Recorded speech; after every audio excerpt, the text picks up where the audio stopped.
Back across the street, the brick building behind the home plate area at softball. You'll see the white doors facing the road. Those two doors on the left are your restroom facilities. The concession stand is open. You can head around to the home plate area right in front of the building. Concession stand window is up. Plenty of ice cold drinks, various snacks available for purchase. Visit the concession stand, but please, it's a busy road. Please cross safely. Also, don't forget snow cones, thanks to the women's basketball team here at Georgia Southwestern. Yeah, they deserve that. They've been working hard over there, keeping you cool. Snow cones are available. They are free, but they welcome a donation. They are collecting for the K-Yow Fund and breast cancer research. Check them out. Also, those along the tailgate row, welcome and thank you for being part of today's tailgate bash. Let's make some noise, because it's match time here at Hurricane Field.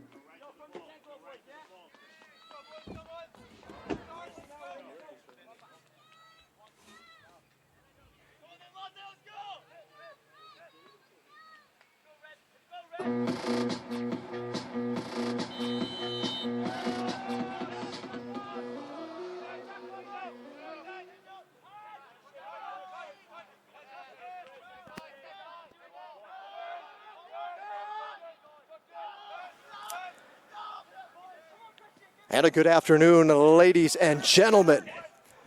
We are live here in Americus, Georgia. It is a hot afternoon in Southwest Georgia. Temperatures over 90 degrees. Little bit of cloud cover here and there, but the sky has kind of opened up for the start of this one. It is Peach Belt Conference men's soccer action. Visiting Americus today are the Saints from Flagler College, coming in based out of St. Augustine, Florida, and taking on your Georgia Southwestern State University Hurricanes. Men's soccer action, we are just underway, just reaching that 1 minute mark here in the opening half. Thanks for joining us and tuning in to our YouTube broadcast, or perhaps maybe watching the replay on TV 16 here, local Mediacom channel in Americus. Thank you to TV 16, our campus station, for airing replays of the GSW athletic events here for the first time starting this school year. So we're excited about that. Intriguing matchup here. They call themselves the Red Army as they come in from St. Augustine, and they're in need of a victory to turn some of their early season woes. The Saints are 1-5 overall, 0-2 in Peach Belt Conference play. Georgia Southwestern got off to a hot start. They win a couple of games out of the chute, 2 of their first 3 matches. Throw in a draw in there as well. And the Hurricanes look to be rolling along to start the season, but things have taken a slight turn for the worst. A lot of close matches. In fact, 3 straight losses for the Hurricanes, all by 1 goal. So the Hurricanes somewhat limping into action today. They've come around full circle, and they're even with a record of 3-1 overall and 0-1 in Peach Belt Conference play. So both teams looking to kind of turn the ship and get things going and rolling with a win. Still early in the Peach Belt Conference season. We expect a very physical game here this afternoon, as these two teams both accustomed to getting whistled for fouls. I think both are in the national rankings as one of the top teams being called and whistled for the most fouls. So we'd anticipate a very physical matchup here this afternoon. And it's kind of given that indication in the early going. But again, we're not even 4 minutes in here from Hurricane Field. So thank you for tuning in. Exciting afternoon. The Hurricanes, if you haven't figured it out by now, draped from head to toe in their home white Adidas kits today. Little navy accents around the socks. Nice big navy numerals on the back. So Georgia Southwestern will be moving on your screen in the first half from right to left. The Red Army wearing appropriately their red tops. Nice white numbers on the back, black shorts, and red socks. Very high energy from both teams coming out of the chute here this afternoon. Heading down to the tailgate section here in Surge being our mascot, it's Surge's Tailgate Bash, our first ever go-around at this. We've had various couch potato challenges. Folks from the fraternities used to bring some couches out and set them up there on the berm, but then we put those trees, you can see those the line of trees, Leland cypress behind the background. And so it kind of infringed a little bit on some of that stuff, but we've got the inaugural Tailgate Bash going on, a couple of folks, and it's, again, you expect more to trickle in a little bit as time goes on. We are still only 3:30 in the middle of the week. Folks are finishing school and work today. But the good news is, when they get here, they'll be hungry, and we're feeding them. Got the grill fired up, our grub club, our GSW grub club. A couple of fellas that and some ladies that enjoy cooking for their fellow students, and so they've agreed to, we give them the goods, they'll fire up the grill, the smoker, get it rolling. So hot dogs, hamburgers, chicken.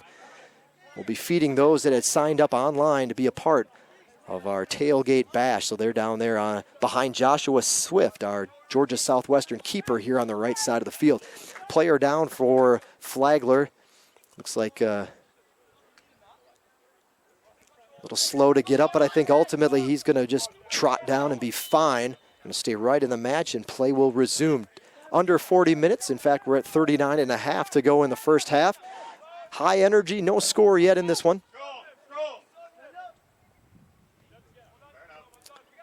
Kicked out, another throw in for the Hurricanes. So we've got that rolling along. Coca-Cola. Shot by Dempsey, up, keeper, one hand over, knocks it over the goal. Just enough to get a mitt on it. Ooh, Dempsey almost puts the Hurricanes up, but a nice save by the keeper to knock it away. And the Hurricanes will be staring down their first corner kick of the afternoon. We saw a goal similar to that in the women's game, except it had a little bit more of an angle to it, but just one of those kicks that's just soft, lobbing ball that everybody just watches to see what'll happen. And then he gets the mitt on it at the last second before it could curl inside the crossbar. Corner kick coming from the Hurricanes. They'll set up. They're ready for GSW. GSW likes to dump it off. This one a line drive into the middle of the box. It'll be cleared away by Flagler. Flagler, obviously, these two coaches have been around as long as I've been here. This is a nice pass through. Trouble, shot, knocked down. Good defense. That was Merlette saving a potential goal, and now Avery will turn and run. He's got some space. Pull it up, take a look, get a good pass in there. He does so.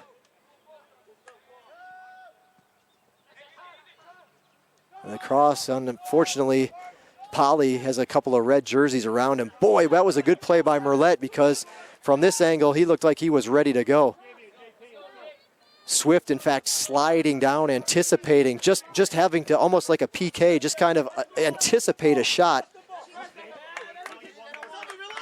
And thankfully, that diving effort by Merlette doesn't even let the ball get to him. So an early goal attempt. Both teams now have had a good look.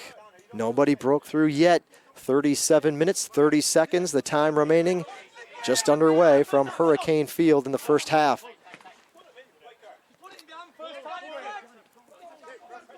So again, we've got the tailgate crowd situated down there beyond.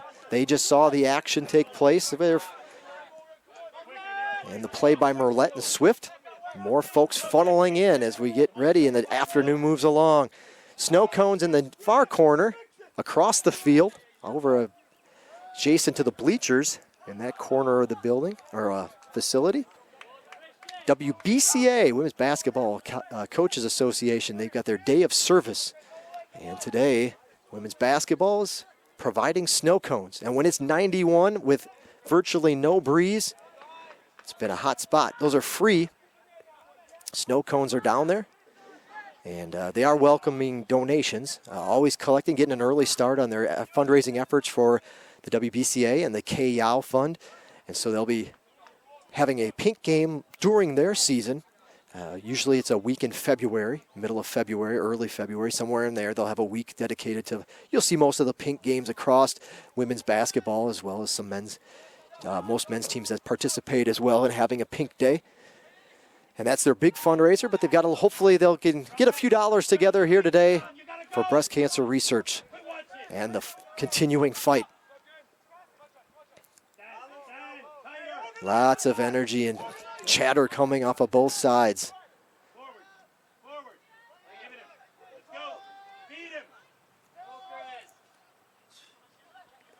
Dylan Marshall, he's got a couple of goals this season out there for far side of the field for the Hurricanes, number 9.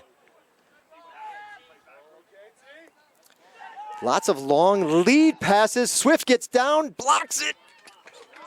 Whew. Ball squirts left of the post.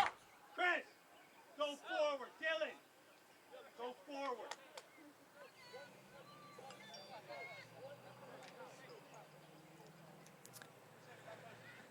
Smoke from the grill filling the air here around the far end of the field.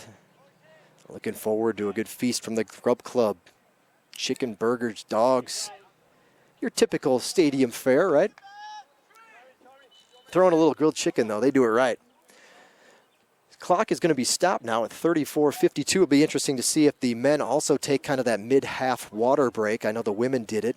They've done it 2 of their last home matches where they'll come off the field for or come to the sidelines for a split second, grab a drink of water, and then resume play halfway through each of the halves. Still got a few minutes to go before we have to worry about that, though. Oh, tough header. Hurricanes get it out. So after all that, we've got a few minutes into this one. Let's run down the starting 11 for both schools. This kick will drift right, and it'll be a goal kick for Swift and the Hurricanes. So I know I'm going to have a little trouble with some of the Flagler names. We're going to do our best. Hang in there with us, but we'll run it down for you.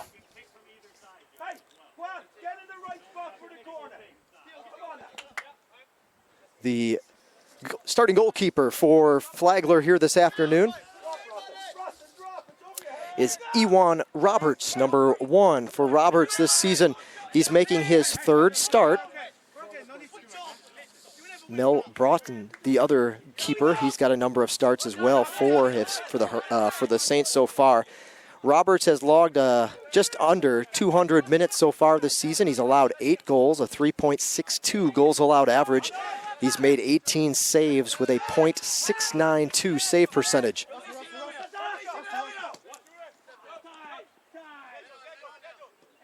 Joining him on the pitch this afternoon will be number 4, Morgan Ratcliffe, number 7, Kyle Doherty, number 8, Cameron Silbar.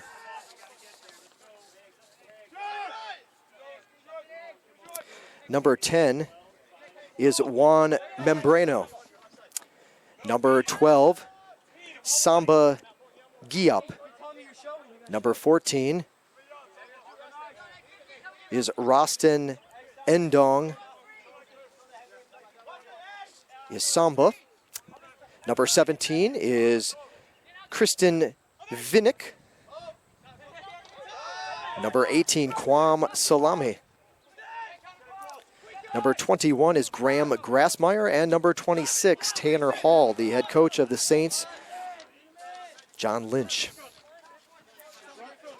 So those are the starting 11 for the visiting Saints. Let's meet your Hurricanes, who took to the pitch here this afternoon.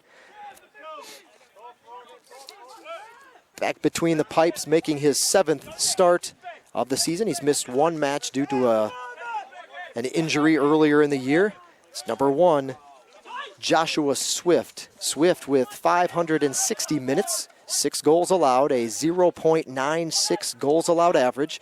He's made 26 saves and has a .813 save percentage. Done a great job. Swift, a senior from Lilburn, Georgia. Hurricanes with something brewing, moving it around. Dempsey's going to fire, blocked. Avery spins, going to get around. Here he comes. Going to get it back into the middle. Anybody there? Nobody on that side for the Hurricanes. And now Flagler's got a little space. joining Swift on the pitch this afternoon for the Hurricanes. Sophomore from Weston, Florida, number 2, J.P. Merlette. 5'10" senior from Fayetteville, Georgia is number 5, Nick Bodka. 6'1" junior from Decula, Georgia. Number 7, Jonathan Sayers. Sophomore from Thomaston, Georgia is number 9, Dylan Marshall. 5'10" senior from Rio de Janeiro, Brazil. Number 11, the Hurricanes' all-time leading scorer. Number 11, Silvio Pali. 6' junior from Tucker, Georgia, anchoring the defensive line, number 14, Julian Rugel. Joining him, senior from Columbus, Georgia, number 15, Chris Steinwalks. Mentioned his name already, a 5'10" junior from Tyrone, Georgia, number 20, Chris Avery. A 5'8" senior from Columbus, Georgia is number 21, Trevor Dempsey. And also a fixture on the defensive back line from Cairo, Georgia, 5'11" senior, number 22, Lucas Kimmel. The head coach of the Hurricanes is in his 11th season here in Americus. It's Warren Russ and his assistant, 2nd season for Daniel Salcedo.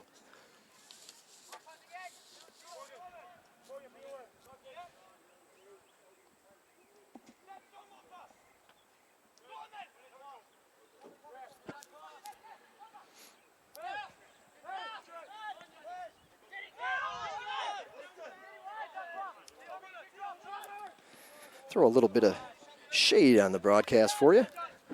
That bright sun, that'll be a foul on the Hurricanes. Pushing the back.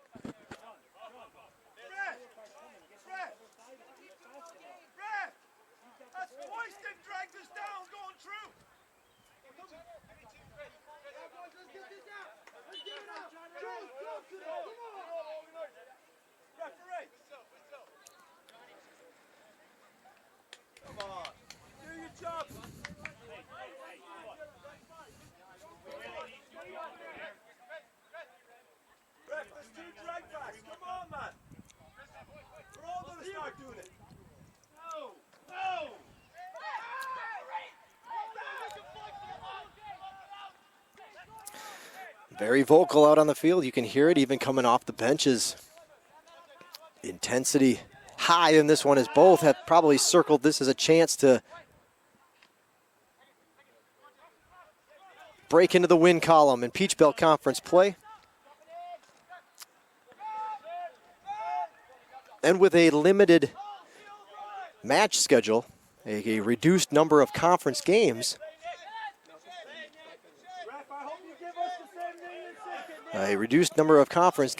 every one is just that much more important. The Hurricanes in the Peach Belt Conference losing 2 men's soccer programs over the summer.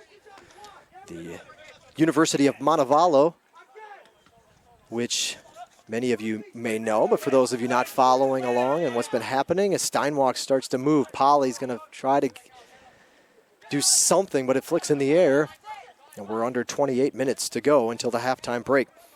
University of Montevallo leaving the Peach Belt Conference this summer and rejoining the conference they were a member of prior to moving over to the Peach Belt, and that's the Gulf South Conference. So Montevallo now a member, back as a member of the Gulf South Conference, 1 men's soccer program removed, and then UNC Pembroke ended their men's soccer program as of last year, end of last year. So no more UNC Pembroke. And Montevallo, well, that'll be a non-conference match for anybody that wants to put a good soccer program on their non-conference schedule. So with a limited conference schedule, as I mentioned, each one more and more important. And you can tell in the intensity here today for both teams, this one means a lot, and they want to get the W. So perhaps even a little bit more so than usual.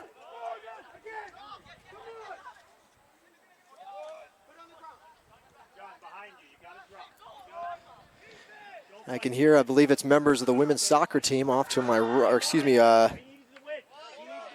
softball program, rather. They're down there at the tailgate hub and singing happy birthday, which we will be doing at the break because we got a birthday we want to recognize here this afternoon, and that's the one of our newly appointed university president, Dr. Neil Weaver, celebrating his birthday today, and he's here watching soccer, taking in some Hurricane athletics off of Polly, back to Dempsey. Ooh, hard collision. Polly will kick it up and over the back net. Well out of play. And bumps and bruises everywhere for both sides.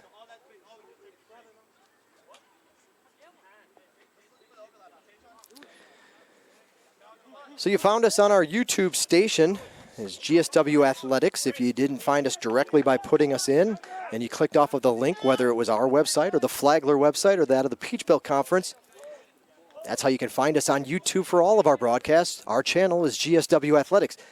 You can also use that same ID to catch up with us on Twitter. So now's a good time. Open another window up on your browser.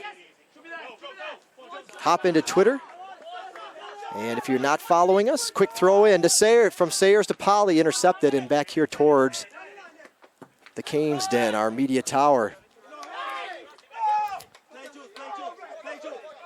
But GSW Athletics is the same ID for Twitter, so you can go ahead and start following us on Twitter.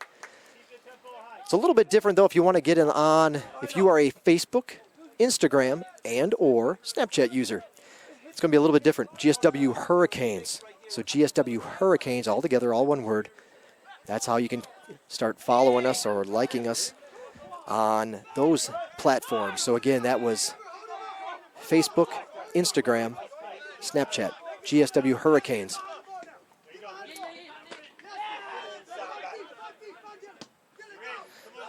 The live stats link is also available. If you got to our website, we got one of those too, the old-fashioned, and the cross is going to go over Polly's head. GSWCanes.com. A lot of information there for you to type in. GSWCanes.com. Moved by Polly. He's going to flick it. Nowhere. Corner kick. Deflected out. GSWCanes.com. Men's soccer schedule. You can sports, pull down off the main menu, head to the schedule portion, scroll down to today's match. There you'll find your live stats link if you're one of those folks that likes to have a little bit of numbers and data in front of them as this match wears on to break it down, and we'll try to cover some of it for you. Things pretty even here in the early going. 23 and a half minutes until halftime. No score. Shots favor Flagler 4-3. Shots on goal, though, low as well, but favoring the Saints 2-1. Corner kicks are now going to be even at 2 apiece. GSW whistled for 3 fouls. Flagler 1 into the box, header up, kind of off the back of his head, really, and softly it moves back towards the corner where it was kicked, and the keeper will trot over and scoop it up on the bounce and get it out of harm's way. Ewan Roberts. And now it's the Saints' turn to move. Both sides back and forth in this affair. Vodka kicks it up in the air. High ball headed back towards the middle. Gonna have a foul. Steinwalks goes down hard. And I do believe there is going to be a break. I think I heard Coach Lynch mentioning that to his players. There'll be a stoppage of play here in just a moment for a water break. So Rugel back to Kimmel, swinging it around to the other side. There's Merlette. Surveying the land. Now he'll stop it, bring it back to Steinwalks. To Dempsey now. They're on the near side. Here comes Bodka. Down to the corner. It's a lot of space for Sayers. Leading is Coach Russ. Here's the line drive to the middle, cleared away by the Saints.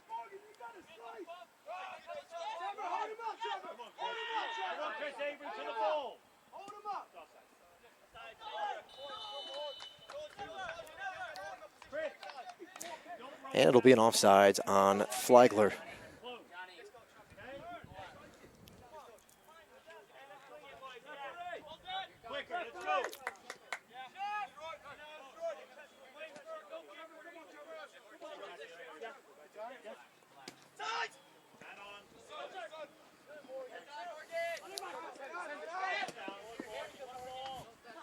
Stay back. Play early. Well done.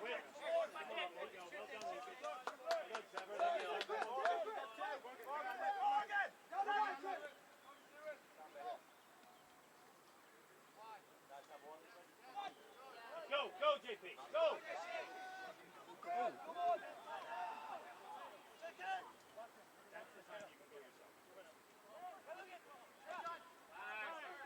Wait. Again, quick, come on. Got time.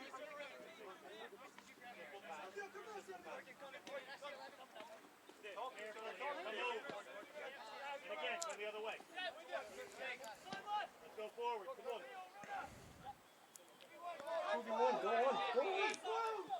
Merlet into Marshall. Header goes up over the top. And that will be a stoppage of play. There it is, your mid-half water break. The time on the clock when we return, 20 minutes and 12 seconds. No score yet in this one. High-octane match between Flagler College and Georgia Southwestern. We're going to make a few PA announcements during the break, and then we'll be back to catch up with you as play will resume here in just a few moments. They just take a very quick break, so we'll be back in a moment. We're just going to go set the microphone, the headset down, and we'll make an announcement. Be right back with you. You're watching Georgia Southwestern State University men's soccer on the Surge Sports Network.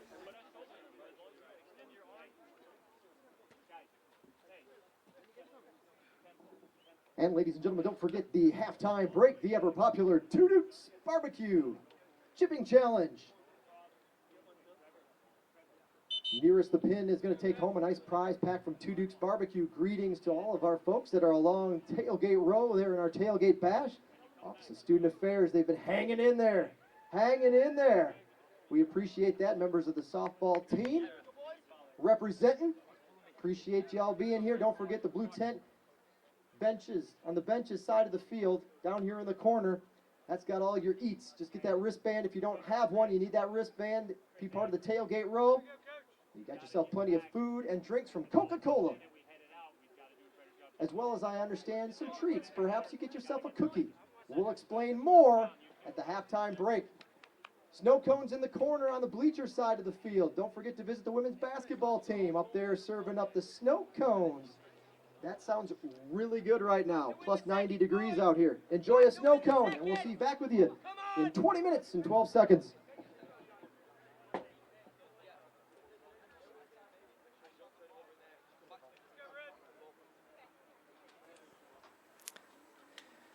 So the water break looks like it is winding down real quick for you. Take a look at some of the stats as the teams come in. The leading scorer for Georgia Southwestern is number 11, Silvio Polly. Polly has all-time program leader in points, goals. He has been the scoring machine throughout his GSW career, and he also leads the Hurricanes here this season. He's got 4 goals and 2 assists. Following him is Dylan Marshall, number 9, 3 goals, an assist, and Chris Steinwalks, number 15, has a couple of goals here this fall for the Hurricanes. Leading scorer for Flagler is number 18, Kwam Salami. There he is, down there by Rugel at the moment. He's got 3 goals to lead the Saints this season. Enrique Salamo, double check on his name. I probably got that. He's not in the match currently. 2 goals and an assist. And Juan Membrano with a goal and assist as well for Flagler. So they have 7 goals this season. We'll take a look at the pregame matchup, kind of the stat comparison coming in. Goals per game, GSW averaging 1.43, Flagler 1.17. Goals allowed, Georgia Southwestern 1.1, Flagler 2.9. And we hope that holds true again today. Not so far, though. 19 minutes to go in the half and no score in this one.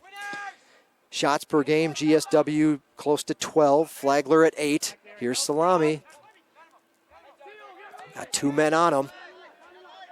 And it is Bodka who clears it. It'll get out of play, though, and a throw-in coming for the Saints.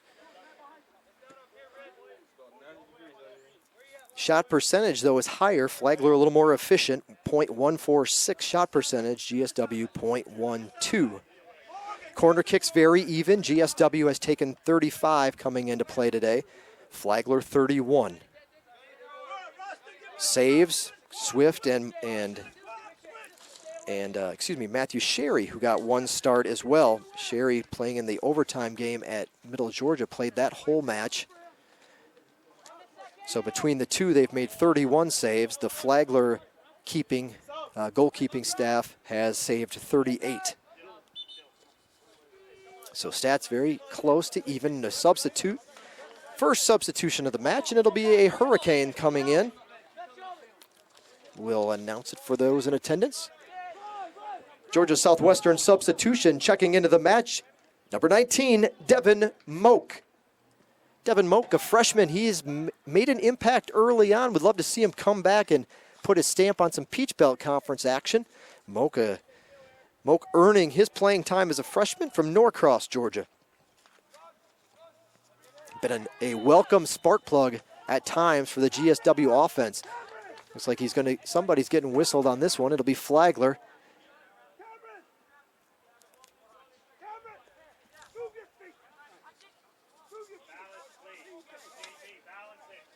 Both sides chatting, neither side appreciative of the efforts being made by the officiating staff today. They've got comments all around, whether it's been the player or the coaching staff. And we'll see if the Hurricanes can make something happen there. The kick coming probably top of the 18 extended, but close to the far side, right to the keeper. Polly, couple men bouncing off. Careful now.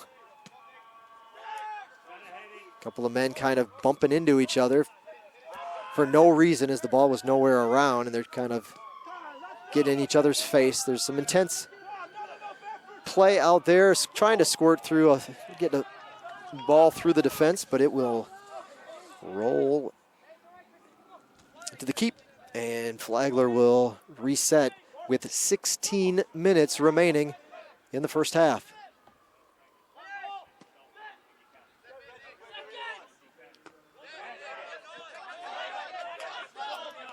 Right here under our nose, here comes Flagler. The long throw in, flicked back by Kimmel to Sayers, from Moak.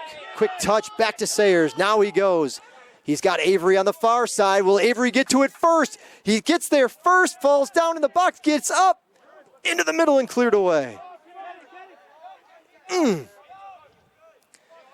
Avery was there. He didn't want a one touch. He tried to stop the ball and stop his momentum. Both men to the turf. No shot off. Some energy there, but an interesting exchange. Nothing comes of it. Still no score in this matchup. Another sub coming in for the Hurricanes. Hurricane substitution checking in, number 8, Shane Medre.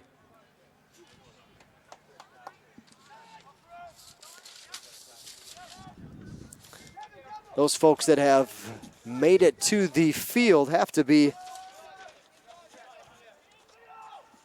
very excited about what they've seen. Silvio turns, shot, oh, he guessed right. Keeper falls to his left.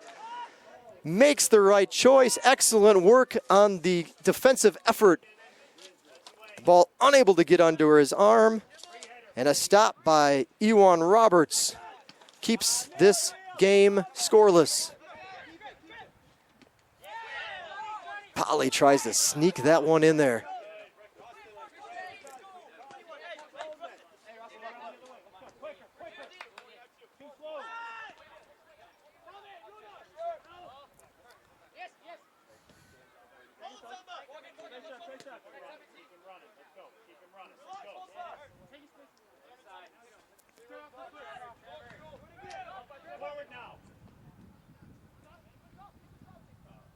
And again, greetings too. We've got a very exciting day for us here on campus as well. Not only a lot of activity here on our tailgate bash, which has turned into I'd give this a success on our first effort at this one.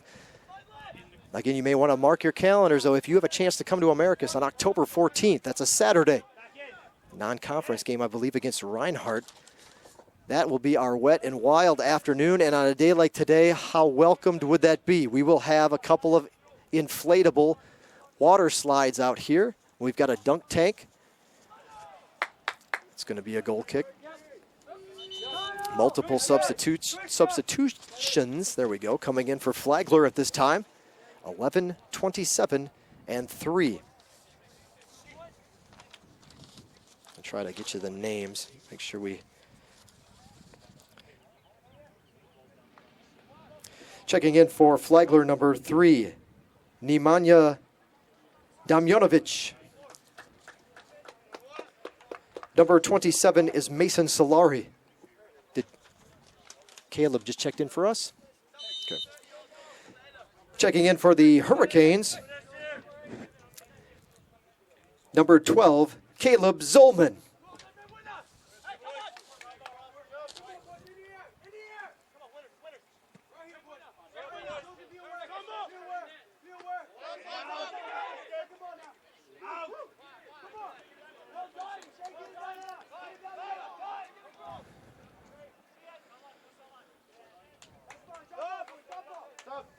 Another sub coming in for Flagler.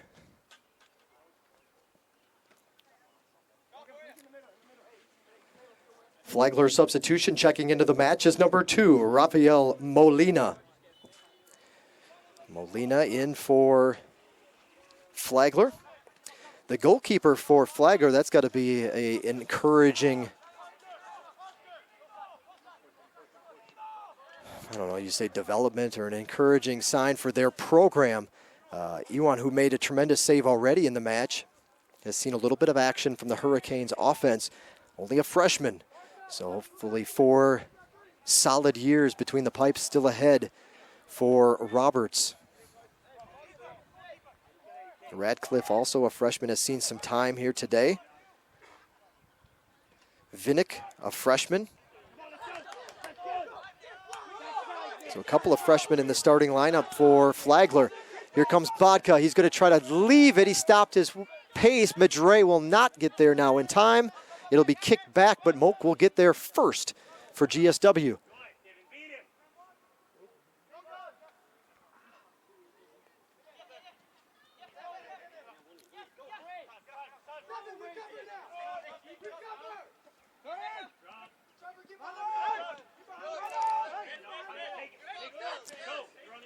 Zolman going to have to fight 2 new players in the lineup. Molina for Flagler, Zolman for GSW.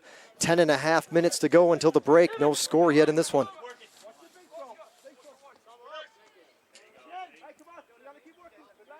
Headed out of bounds. Flagler here to our left on the near side of the field. Their bench, head coach John Lynch, and then, of course, to our right, you can hear Coach Russ and the Hurricanes.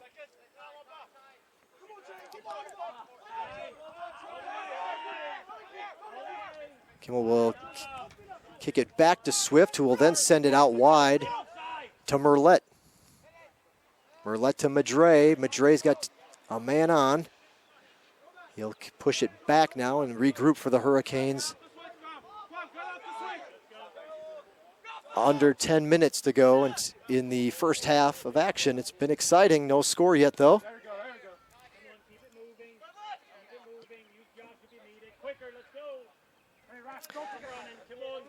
But I mentioned it during the women's match, kind of notification that our folks over in the IT department have figured out how to work with our service that controls all the digital monitor or digital signage around campus, monitors throughout all the various buildings on campus, a couple in our Storm Dome.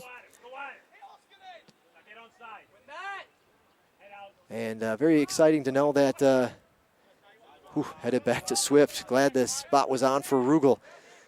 They figured a way to work in that system so that this broadcast through our YouTube can instantly go up and be on monitors around campus. So those that are watching, if you can hear me, if the TV volume is up, thanks for stopping by. We hope you are enjoying the air conditioning.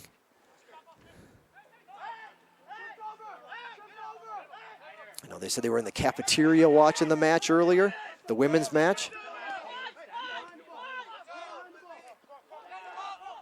But kind of the place to be now is right here at Hurricane Field. Flagler setting it up. Good block by Kimmel to get in front of it. Hard ball to Polly. Polly on the rebound. We got 2-on-1. Here it comes. The ball's out to Moak. Moak's got a chance. The shot. Goal! Devin Moak! And the Hurricanes take the early lead.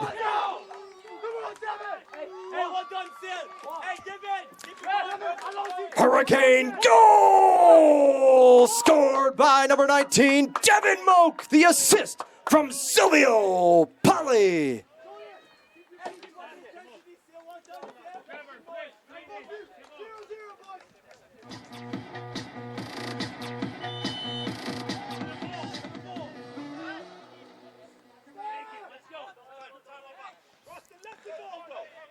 Just how it works in this game.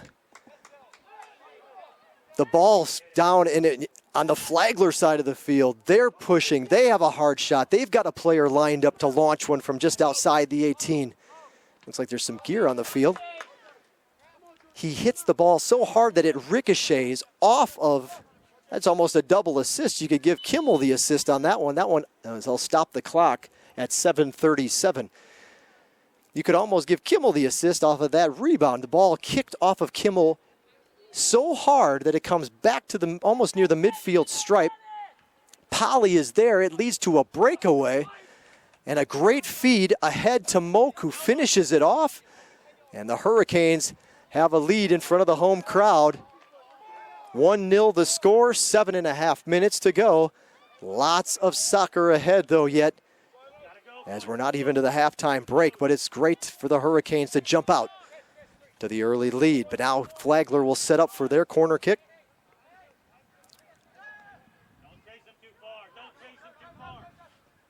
This one's just going to be out in front. Tough shot. Header cleared away.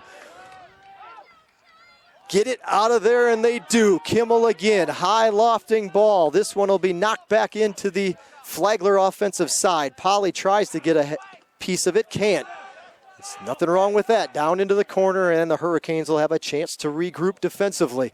Great play. I think Swift was there for the save anyway, but there was a player in the goal with him that was able to get a little bit extra power to get it out of there and out of harm's way. So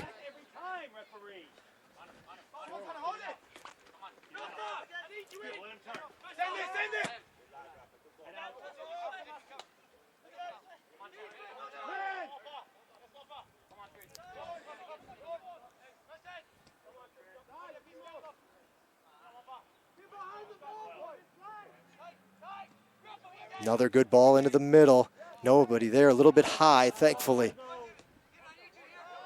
And Bodka will just kick it out of bounds. 6 minutes left in the first half.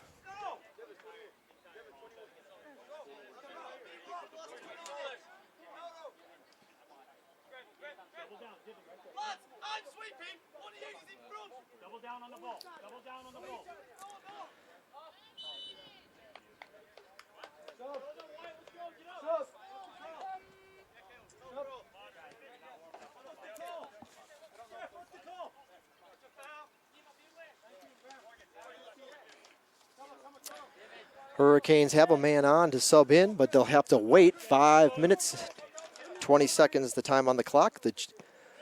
Manuel Duran will look for a chance to get in when the Hurricanes get the ball back. And now will come the sub.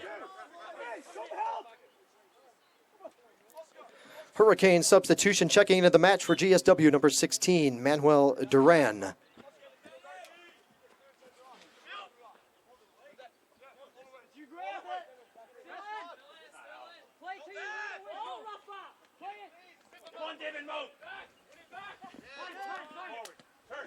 Bodka over to, down hard goes Bodka.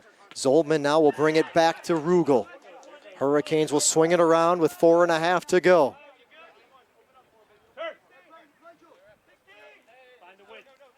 Chasing him down, good move. Makes the Hurricanes get a play.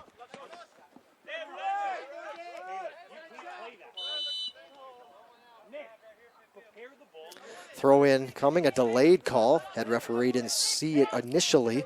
The flag up on the near side. So a throw in to come. 4 minutes.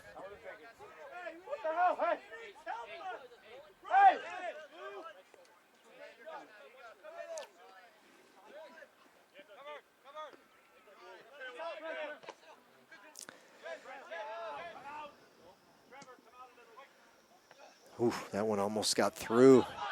Good work. Zolman gives a little space, a little time. Ball bounces out of bounds. Hurricanes having trouble getting the ball back up into midfield and back into their offensive side. It's been Flagler heavily pushing here in the since the Hurricanes scored. A little flick behind, and now looks like there's a little bit of space. The Hurricanes keeping their discipline on defense. Nice move there. Polly picks it clean, and now he'll come down. He's trotting down the near side, now moving in towards the 18. He'll come back to the middle, and he'll try to curl one in to the inside of the far post, but it will be too far outside, and we're under 3 minutes to go until the halftime break. High energy first half on a hot afternoon in Americus. Both sides dripping.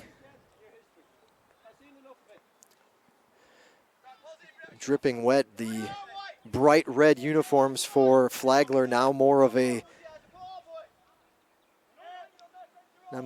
not necessarily a maroon, but definitely a darker blood red type of color.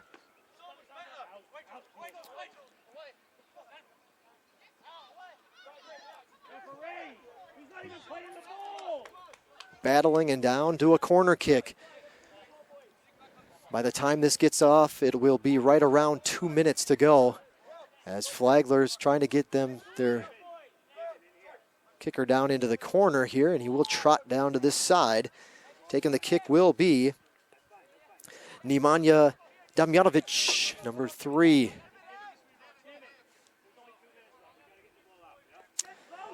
Hand is up. 1:49 on the clock. Here's the kick. Far post up. Headed away. And that was Merlette with a nice clearance. But the Hurricanes can't let up. No late score. Swift with a diving stop. Wow, on that cross. What an effort. I don't think it would have got in the goal. Looked more to be the crossing pass. But there was a guy right behind Swift ready to punch it in an open net. Excellent work by the senior goalkeeper for the Hurricanes. And now a little space, and hopefully the Hurricanes can perhaps find a weakness or just run this thing out to the break. 1 minute remaining in the first half. 1 minute.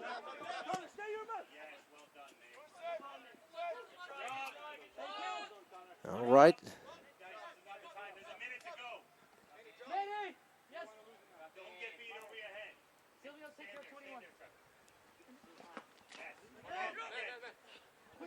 .39 seconds. Now Flagler will have to wait for they've got the 2-man front there. Merlette will kick it out. That'll chew up a little bit of time.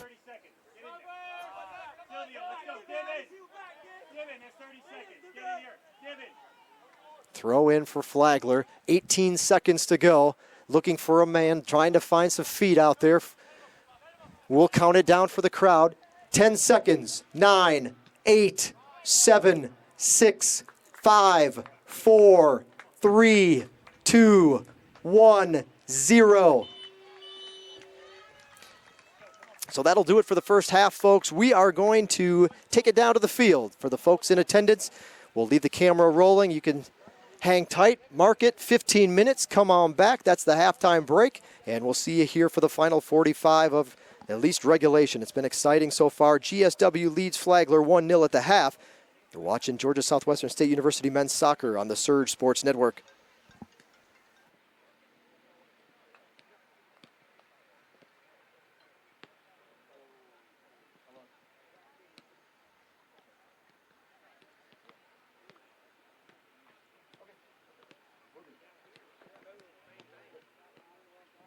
Ladies and gentlemen, we set the clock up for our halftime break. Exciting first half of action, GSW leading 1-0. Make sure you fuel up and get ready for the second half. We got a final call on the snow cones. Looks like the ice is melting. No, it's not, but they got one more scoop of those things coming around, so a last call as the ice dwindles down. No, don't leave yet. Dr. Weaver, don't leave yet. No, come back, please. Come back for just a minute. Just a minute. Ladies and gentlemen, it is an honor, but also a tradition here at GSW that when we know of someone we could possibly wish a happy birthday to, well, we sing. And we've got Dr. Neil Weaver, our Georgia Southwestern State University president, down here by the red Jeep. It's his birthday today. So I know he's going to have a hard time hearing you folks on the other side of the field, but if you would, please join me in a happy birthday song to our university president. Dr. Weaver, forgive us for our tone, but we're going to do the best we can. Help me out, ladies and gentlemen. Happy birthday to President Dr. Weaver. 1, 2, 3. Happy birthday to you. Happy birthday to you. Happy birthday, Dr. Weaver. Happy birthday to you. We hope it's a great one for you, Dr. Weaver. Thanks for being here this afternoon. There you go. We did all right. That was okay. All right. Also, folks, I think y'all figured it out by now, but those that signed up and have the tailgate wristband, don't forget, get that hot food off the grill, wash it down with some ice cold Coke products. The coolers are there. The blue tent down here on the near side of the field, well, near for me, far for you, along the benches where GSW and Flagler are located. Again, the tent is in the corner on the GSW half of the field. We'll head out. Yeah, you can go way down. We'll angle it way towards that side. So go beyond the circle, but to your left. So we also have our Two Dukes Barbecue Chipping Challenge, folks. We've got some Two Dukes Barbecue to give away, as well as a GSW Athletic Department t-shirt. How do we do so? Well, we play a little game called the Two Dukes Barbecue Chipping Challenge. It's a nearest the pin contest. All you got to do, anyone and everyone who's here, hopefully we've got time to get you all in. Come on down in front of the bleachers on the far side of the field. Bleachers location. You get one chip, make contact with the ball one time. Nearest to the pin is going home with that college combo. Sandwich, chips, and a drink at Two Dukes Barbecue. Located about a block away from campus. If you're sitting in the bleachers, the road will be behind you. You see the lighted intersection to your right. Go to the next set of lights, and that's about a block away. Two Dukes right there. Two Dukes Barbecue Chipping Challenge. Flag stick has been placed. The golfers are lining up slowly but surely down there by Hallie. She's in the Vegas Gold t-shirt. She's got the club. She's got the golf balls. Nearest to the pin wins. It's real simple, and anyone who wants to participate can take a shot. College combo again includes sandwich, chips, and a drink at Two Dukes Barbecue. All right, first golfer of the day, in game 2 anyway. Let's see if the bar will be set high and challenging. Oh, yes. A little bit short, not bad. The grass holding that one up. So that's there you go. That's the chip you got to beat.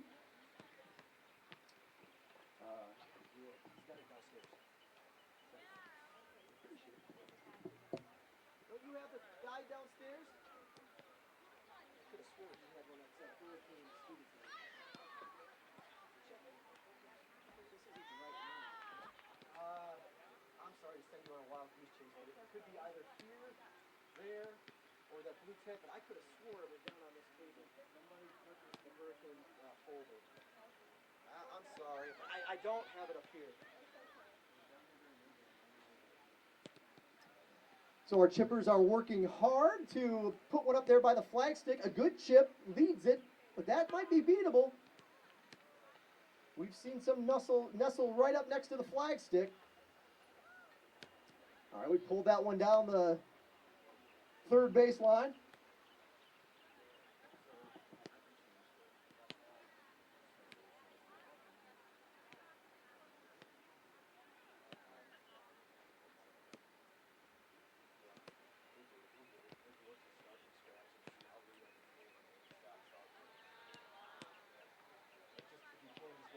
Not that it matters now, people are already locked in, but he's taking it.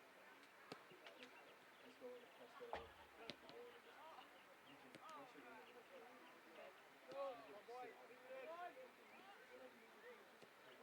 Probably if you unpublish it, it'll stay on the piece of itself. So just leave it away. So we got the chipping challenge going on. Great afternoon. Thanks to everyone who showed up today. A good atmosphere, but we need you for the second half, so don't go too far away. Get that last call on the snow cones, the popular place to be here this afternoon. Thanks to the women's basketball team and the men's team helping out for the WBCA Day of Service. They've been working hard to make sure you have something ice cold to enjoy while you're here at the field. Folks are tailgating. We appreciate that. We hope you're taking part in the snacks, treats, drinks, sandwiches, and all the good chicken. The GSW Grub Club, folks.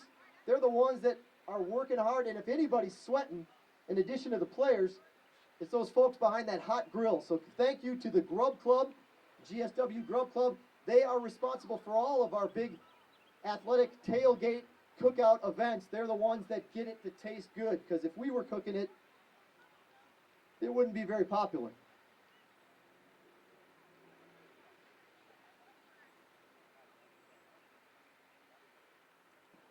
One last plug, folks, for you. If you're into that social media thing, don't forget, we'll start with the website, gswcanes.com. Bookmark it, gswcanes.com. Then we'll move into Twitter and YouTube. Twitter and YouTube. Give us a follow, subscribe to us. GSW Athletics, Twitter, YouTube. GSW Athletics, Twitter, YouTube users. For those that are into Facebook, Instagram, or Snapchat. Facebook, Instagram, Snapchat users, a little bit different. GSW Hurricanes. GSW Hurricanes. So get in the shade, pull up another window in your browser, start following us on those social media platforms. We would appreciate it. So we're going to, once we get done with our golfing crew, we'll find out who the winner is. They've got that college combo. We'll get their shirt size, try to fit them up as best we can with that GSW Athletic Department t-shirt. A couple of really good chips. There's some birdie putts in there for sure, thanks to all that participated. And we'll be depending on the folks here on the tailgate side to make a lot of noise, and hopefully you won't see a lot of action, as that'll be the Flagler offensive end of the, I take that back. We want all the action on that end in the second half. GSW is coming your way. The GSW offense is coming your way in the second half. So we hope that those along the tailgate line will be cheering and making some noise and cheer the Hurricanes on to a couple more goals. Again, the action in the second half for GSW offensively coming towards our tailgate crew.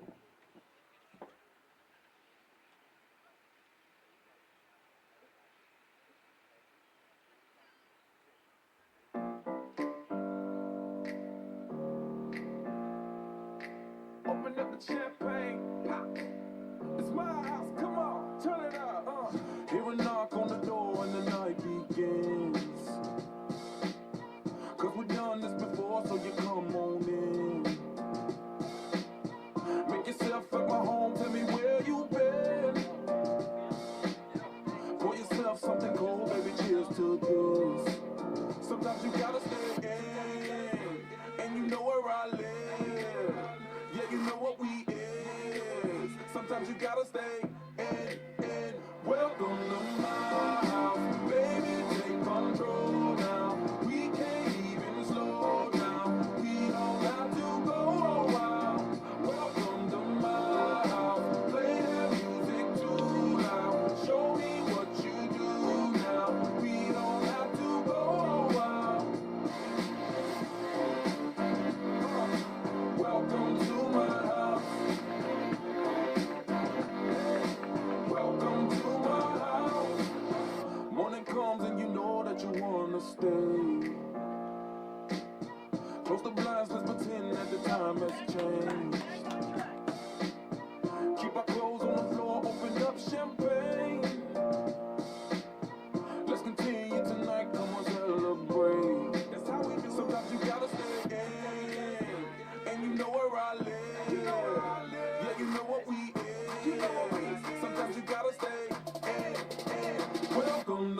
It's my house.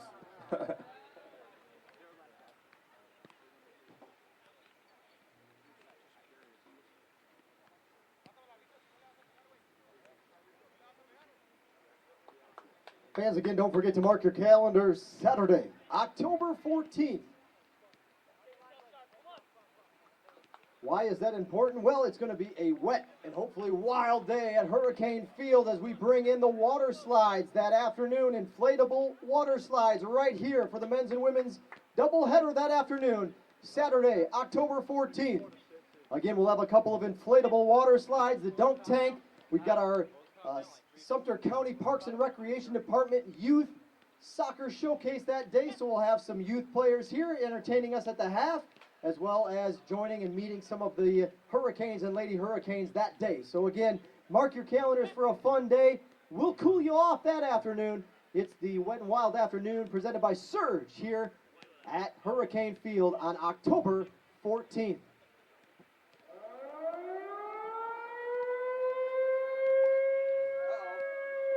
Scoreboard's off.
And we're back for the second half of action. If it's anything like the first 45 minutes, you will be entertained. The score favoring the home team so far, 1-0 the score at this point. It's been high octane, high energy, but high heat. And you wonder how that'll play on the fellas on both sides moving forward. Flagler seeking shelter, not shelter if you will, but shade rather. Here at the break, we're kind of just an open field, if you will, surrounded by those Leland cypress. We've got a residential area behind us, behind some trees behind us, so there's plenty of open grass and space. And Flagler actually taking, like many teams do this time of year, they move away from their bench and they go back. The cross in from Sayers deflected. They'll go back by the flagpole, actually, which is almost probably a good 50 yards away. And they find some shade there under a couple of the trees and just try to cool off over the brief break. High kick! Moak rifles. High, though. And the offensive momentum, that more favoring the Hurricanes here in the opening minute and a half of the second period. But as is well evident from how things turned out in the first half, Just one quick pop breakaway, one quick moment where things transpire quickly and bounce the right way to the team can just ultimately lead to a complete shift in the match, and that's what happened in that first goal of the and only goal of the game. So it definitely was Flagler holding the possession in the final 5 minutes of the opening period. They will get whistled for a whistle GSW for a foul here. Things again getting a little physical. It's been a lot of bumping, shoving, pulling, tugging on both sides, but as kind of expected, that's the way these two teams battle when they get together. So also we want to apologize to those folks that are following along on the live stats feed. We've had some issues with the scoring software. And this one's going to be a line drive into the shins of the members of the wall. The follow-up kick goes right. Not happy with the way things transpired. The head coach for Flagler, John Lynch, he is up off the bench, toes right on the sideline, or right shy of the sideline, and he is up pointing and hollering. He was not happy with how that all played out for his team with the opportunity to perhaps deliver the equalizer.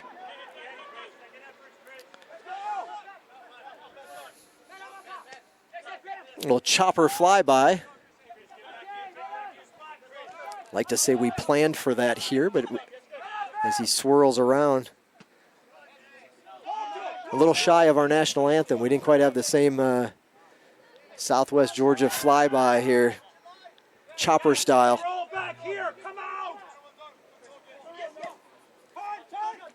Making the loop around the grounds here at Hurricane Field. Here comes Flagler again, now coming in and out of the corner of the 18. Fires, Swift dives. I don't know if he got a piece of that one. Swift trying to show a little senior leadership here, barking at his players. Too close for his comfort. That ball actually, he did not get a piece of it. It sailed right, well, to our right, his left. And out of play, and here comes our chopper hovering overhead again.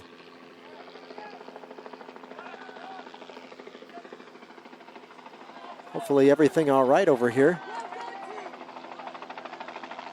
Kind of hovering over there. Looks like there's a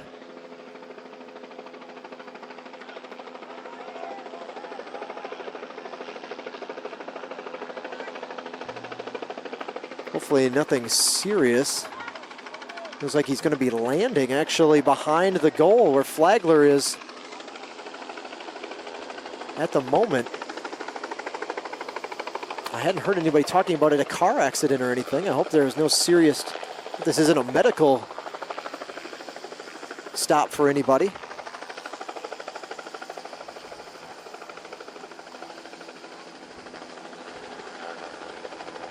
I don't think so. It's got a kind of a red, white, and blue paint pattern. Blue with white stripes, or excuse me, white stars rather. A red stripe, a white kind of belly of the chopper.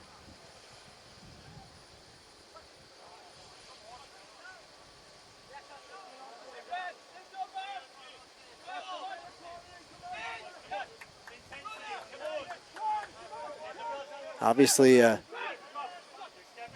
attention of folks kind of diverting now.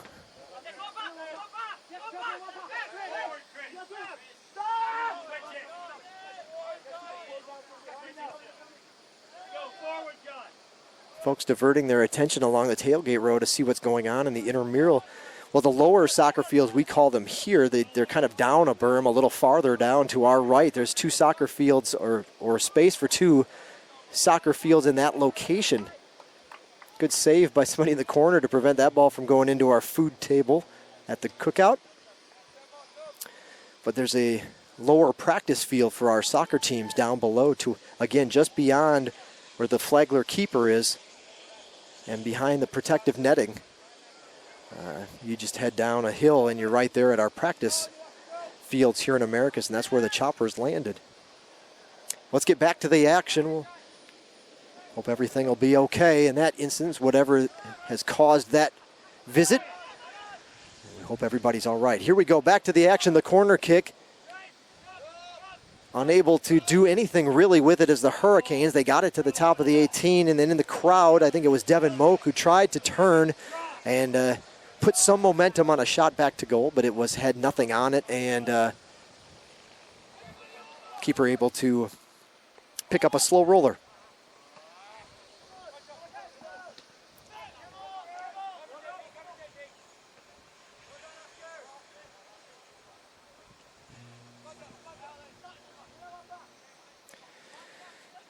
But again, for those of you looking for a live stats link, we've actually taken the link down, and we're off of both men's, I think, heads there for a minute. Taking both that link down. The first half stats are in, but the second half stats are still. The system basically started us in the second half, and it's not letting us slide them into a first half spot, so for the second half to be free. So we've taken the stats link down. Anything that you see there is just the first half statistics. And we apologize for any inconvenience. We will get the match stats up as soon as possible after today's contest.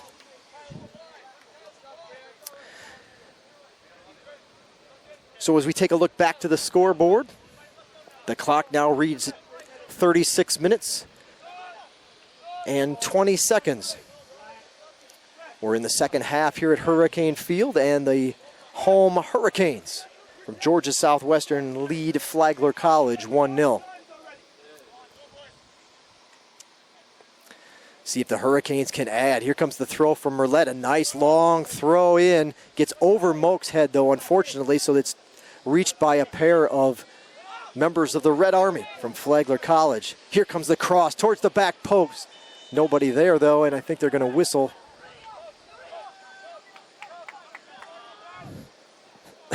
A foul on the Hurricanes, I believe.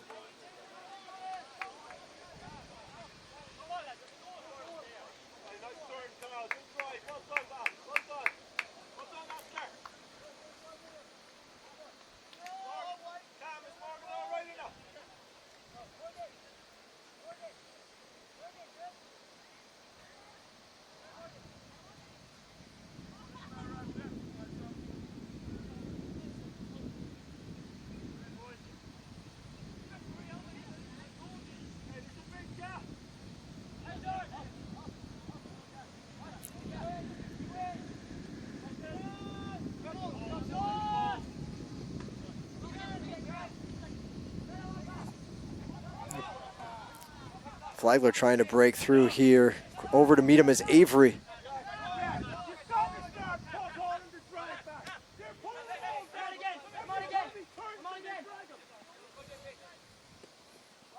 Here comes the cross, header back into the middle of the box. Who will get there first? It'll be Dempsey. Whew. Knocks it out for a throw-in on the far side of the field.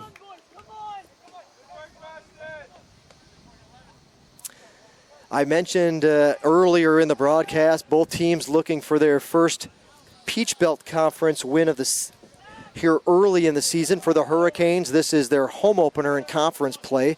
They opened up this past weekend with a trip to USC Aiken, and that was a 1-0 loss for the Hurricanes.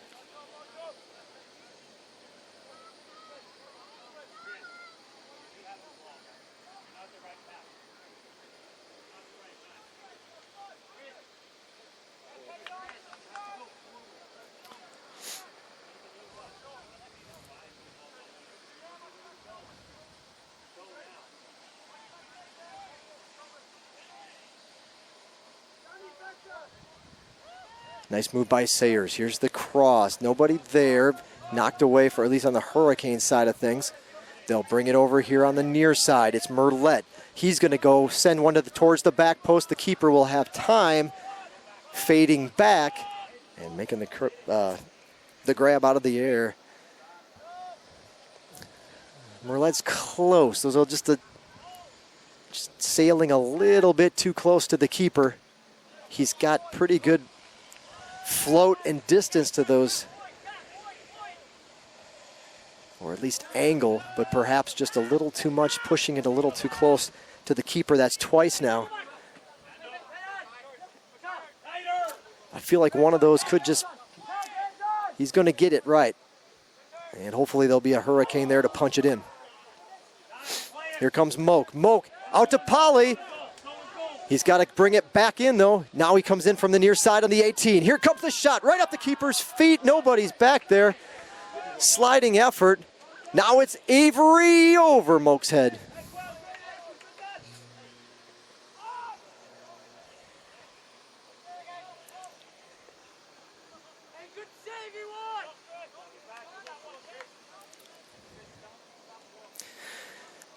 So for Flagler this season, I said they're 1-5 overall, 0-2 in Peach Belt Conference play. But they opened the season, actually their win, this one's sailing up, meeting Swift in the air, and still holding on to it is Joshua Swift. Looks like that was Rostin Endong, number 14, who went up for that ball right up there with Swift in front of the goal. Spring Hill, they went on the road to Mobile, Alabama. Boy, that was a long trip for the Saints, but one worth it as they opened their season with a 2-1 victory. Since then, they've lost 5 straight. Oh, good move. Got past Kimmel. Shot in. Rolls behind. Now they're going to get a follow-up kick. Saved by the keepers. Punched in. Follow-up. No. Save. No. Goal for Flagler. The equalizer has been delivered. Swift did all he could. The punch. 7 the kick. 11 the follow-up. And even on the follow-up, he had an open goal. Swift made him hit 2 follow-up tap-ins. And in the diving effort, finally when the help could get there, could not knock it out in time. This match, folks, is all even at 1 apiece. 30 minutes, 56 seconds now is what's left in the second half for somebody to try to pull away and prevent any thought of overtime. Hurricane substitution in for GSW. Back in the match, number 16, Manuel Duran. The Flagler goal scored by number 11, Oscar Davidson.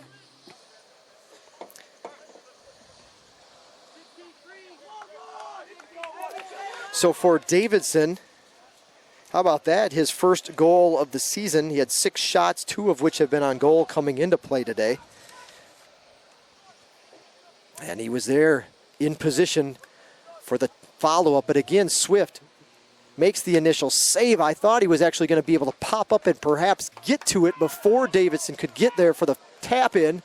He didn't. Davidson taps it in, ricochets off of Swift, who I think was still on the ground. Stoppage of clock. It looks like we're going to have a yellow card.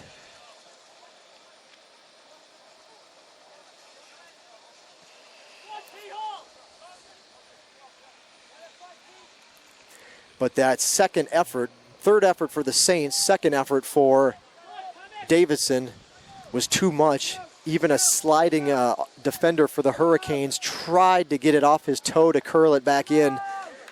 And before it could get inside the right post, but to no avail, the equalizer delivered. 1-1 the score, 29-39. The time, the yellow card, I believe, was issued on Sayers. So, folks, we're settled in for an exciting finish. It's been exciting so far, and we've still got 29 minutes of regulation left. The Hurricanes, though, need to do something offensively. The threats, as of late, more coming from the side of the Red Army, the Saints from Flagler College.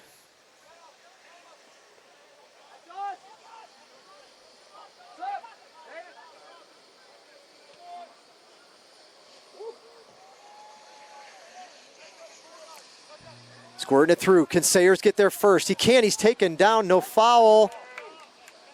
Both men hit the turf and play on. Spring Hill, again, opened with the season opening victory. They lost to West Florida 2-1 in overtime. So that's a tough loss, but against a tough team, though, however, coming out of the Sunshine State Conference. 2-1 loss for Flagler. They followed it up with a 4-1 loss with a trip to Charlotte, North Carolina to take on Queens. They played at Young Harris on the 16th, lost 3-0, lost a double overtime decision to Lander 3-2, and then a 5-1 setback at home against Nova Southeastern this past weekend. So that's kind of how Flagler got to where they're at. The Hurricanes' road to their 3-3-1 mark has looked a little something like this. They opened the season with a couple of neutral site games on the campus of Faulkner University. 3-1 winner over Milligan College. A 2-1 victor 2 days later. Here we go, front of the goal. That could have, Merlette getting the sense of it. It was a Flagler player there, but the keeper was unable to come out any further. So he's kind of flirting around with that cross, that floating cross, but this one again leads to nothing. The defense of Flagler holds firm.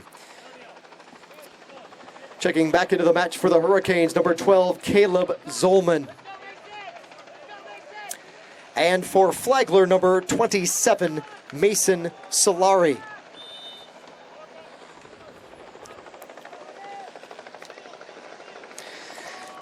Again, the second match of the year in favor of the Hurricanes, off to a 2-0 start. They ended up with a 1-1 draw, first road match, true road match of the season, when they went to Mount Vernon and took on Bruton Parker College. So they're 2-0-1, coming home for their home opener on September 9th against Concordia. That was a 2-0 victory, so 3-0-1 was the start for the Hurricanes. But they have dropped 3 straight since then. All close. They lost 2-1, headed back to Montgomery, this time to take on Faulkner. Good header, but too much on it, and it'll go to the left of the post. They lost 2-1 at Flagler. Then they suffered a tough 2-1 loss at Middle Georgia State. That one was a little tough to swallow. The Hurricanes led 1-0 late, and in the final 2 minutes, they surrendered the equalizer, and then just out of gas and out of momentum, they gave up a goal 6 minutes into the first overtime session. So that was a 2-1 setback, and then again, I mentioned the 1-0 loss at Aiken. So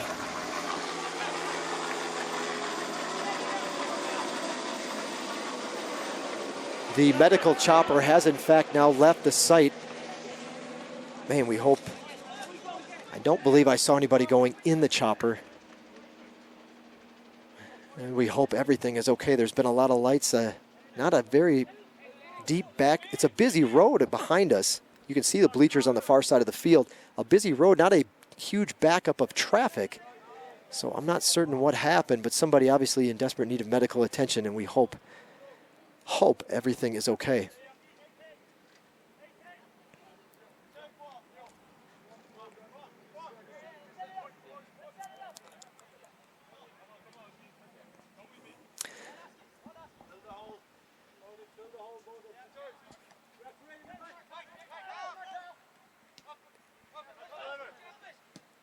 Here's the cross, get it out of there.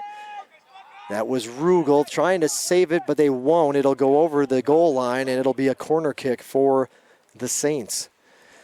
24 minutes and 30 seconds left in half number 2. This match has been exciting, and it's all evened up. 1 apiece.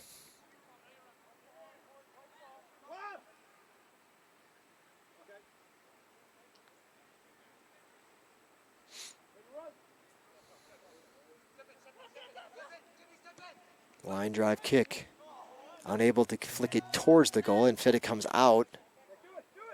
As a member of the Hurricanes actually getting the last piece of it.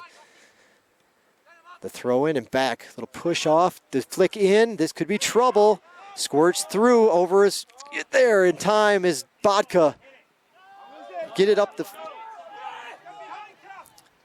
Flagler begging for an offsides. They don't get it. Lots of ground by Polly. He's going to pull up. He turns. The kick. Top right corner. And it's a goal for Silvio Polly. Wow. Hurricane goal scored by number 11, Silvio Polly.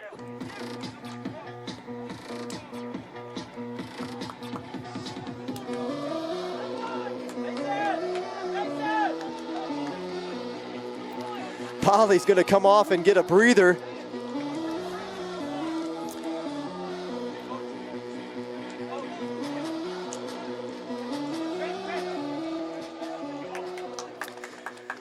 And at that, they're going to take this time in the match to call for that halfway break, water break. So with the momentum on the Hurricanes, it'll all subside. Teams come off the field, or to the sidelines anyway, and they're going to get a water break. 23-28, time on the clock. Georgia Southwestern 2, Flagler 1. Thrilling finish coming to you from Hurricane Field. Wow, Polly does that one all on his own, and he deserves a nice sit down and a nice break. Came all the way across the midfield stripe, dribble, pulls into the box, can't seem to find it on his left foot. He pulls up, spins around, gets it on his right foot, and then sends one, bounced just inside the white line that hovers along the goal line area as that ball hits the upper right corner, kind of catches the crossbar, I think, and the far right pipe, and bounces just far enough in for the Hurricanes to go back up on top. Hurricane fans, don't forget you can catch all the post-game wrap-up on our website, gswcanes.com. gswcanes.com, your online home for Georgia Southwestern State University athletics. Again, the website, gswcanes.com.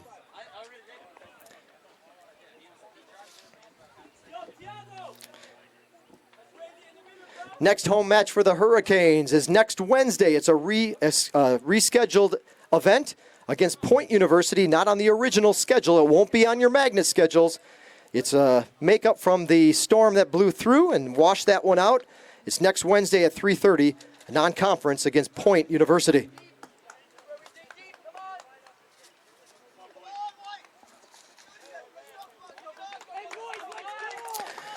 So both teams kind of come out of this timeout knowing what's in store. 23-28 again. Whistle goes, clock starts, here we go. The Hurricanes need to clamp down. Flagler did an excellent job of pressing the final 5 minutes of the first half after the Hurricanes had taken the early lead. Spilled into the second half, and they finally did get the equalizer. And now with the Hurricanes scoring again, let's see if we can avoid the drama of keeping the ball down on that end of the field. 23 minutes even, the time left in this one.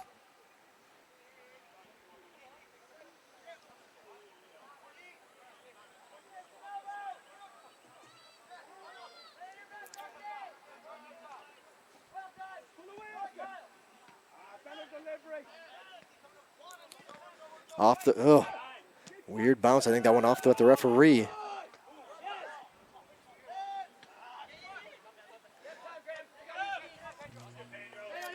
Another Hurricane threat that we hadn't heard a whole lot from here offensively in this one. He had a header earlier in the match, a diving headers. Dylan Marshall, so and funny, there he is on that ball. Perhaps maybe that's the trifecta. We've got a little action from Polly now, offensively.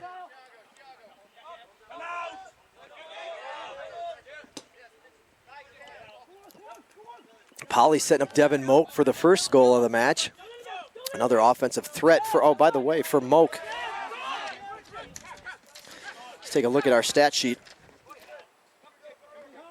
Devin Moak, that was his second goal of the season, and Polly, assist number 3, diving stop. Excellent shot. Great save by the keeper, Joshua Swift, diving to his right. You got a feeling this last 21 is going to be tight. These two teams evenly matched, and have provided fans with an exciting match to this point. Polly now with his second, or with the second Hurricane goal of the match, has now moved in to goal number 5 for the season. So he'll have 13 points as he moved up to assist number 3 with the lead to Moak to get the match started. Got a new Hurricane. Ooh, hard check there. Ball will go back. Flagler showing some good emotion here. The Hurricane player in the match is number 26 for GSW. And I believe that is Pedro. Yeah, Pedro Chung. There we go. I thought so. Pedro Chung checks in for the Hurricanes and has made his way into the match. They're going to stop the clock. Looks like I've said his name way too many times here in the early going because they're going to slap the yellow card. So Pedro a little amped up perhaps to get here in front of the home crowd. A sophomore, Pedro Chung from Seoul, South Korea.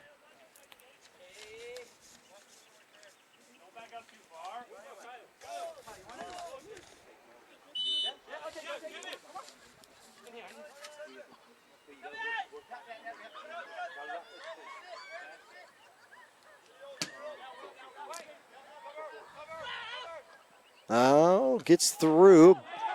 Bodka done a good job, clears it again.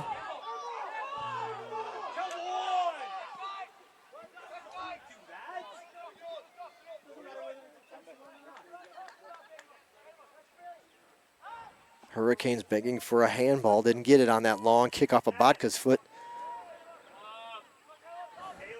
Working it around, being patient. Here comes the feed in. Get it away. Will they give Seven enough time to kick it? Team save. There's Kimmel. Gets it out. Kimmel saves a goal on that one, and now the Hurricanes will get a throw in. 19 minutes and 40 seconds on the clock. Hurricanes up 2-1.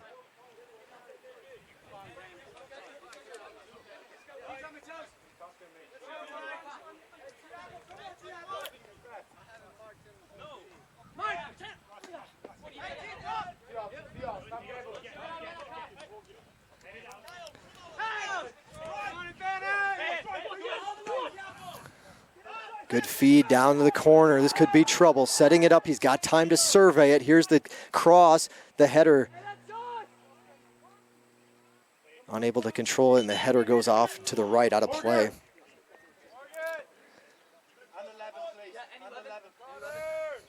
Substitutes in for Flagler, number 12 and number 20, entering in the match for the Saints.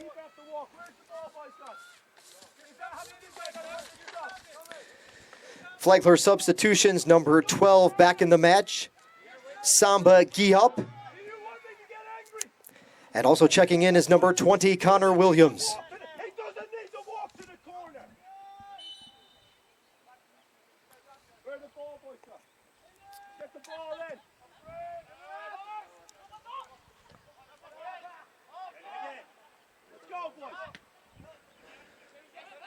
Time ticking away. Pedro getting some time. Now here comes Marshall. I don't know if he'll control it before it gets to the stripe. He does, and then he loses it out of bounds. It'll be deep in their territory, though. See how they defend the throw-in. Flagler down on their end. 18 minutes to go. Here's the throw. Pedro's there. Back to Marshall. Marshall punches it to Duran. Now Duran moves it to the middle, and they got a little breathing room for just a moment. Zolman has it. He'll flick it to Dempsey. I don't think Dempsey was ready for it. And he had to kind of chase it down based on the pace of the pass. Going to have an offsides on the Hurricanes.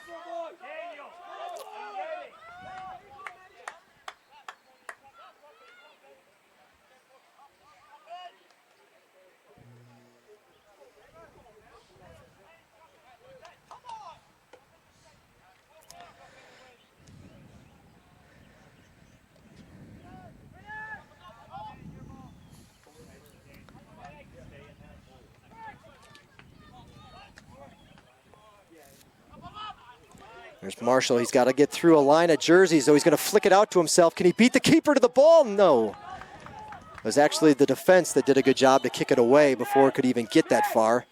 I believe that was Nemanja Damjanovic. No, it wasn't. That was actually number 2, Molina. There you go. Checking back into the match for the Hurricanes is number 18, Daniel Menson.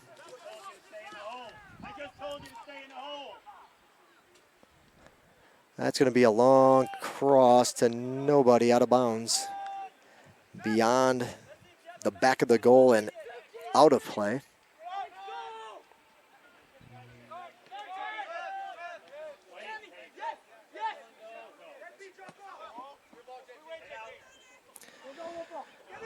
"16 minutes. I guess past Kimmel. He's all by himself. Squirts it back. Can't turn. Now he gets a look. Kimmel regroups nicely, though, to put up a little bit of a wall. Can't do what he wants. They're just waiting for that ball to squirt through, and it goes right to Swift, who can just fall on it. That was close. They worked and they worked. Patience inside the 18. You know that the men are closing quickly on you. Good work by Flagler to get the best look, at least possible, in that exchange.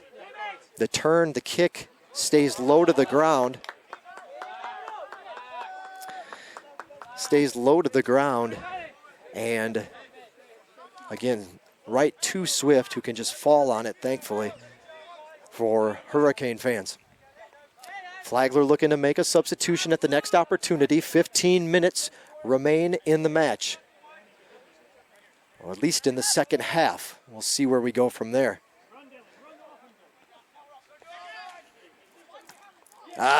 Chung tries to rifle one, but it goes over the crossbar and behind the net.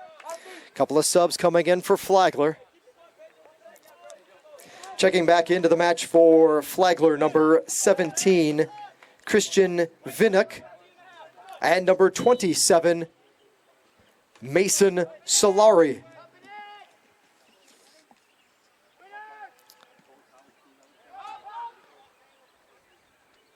Over both of their heads on that exchange. Over both their heads again.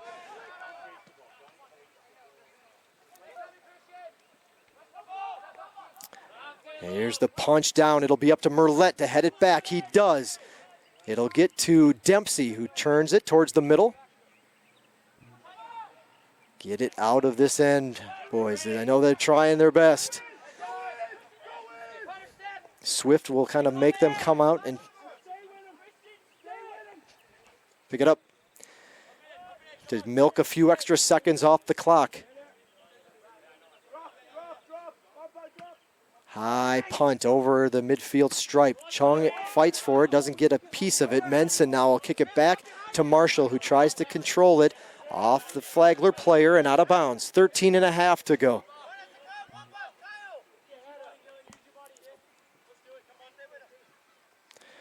Merlette making his way to the ball. He'll get the throw in for the Hurricanes. Nice long throw. They're going to whistle Marshall, though. And they're going to whistle Marshall. If he had possibly had a chance to turn and go, but he forced himself. There, a little slap of the hands, no harm meant. But he did clear the space so that he would have had that opening. And the referee knows that could have been a game-changing moment. And rightfully whistles the foul, not to the delight of head coach Warren Russ, however. Quick corner kick, back in. They place it down quickly. Now here comes a cross. Good, Menson off his chest. He's got time. He just kicks it to the far left side of the field, and I guess he'll wait for his defense to slide over and regroup. He had some time. Did not have to quite rush it that much, but... And it'll be another corner kick to come up for the Saints.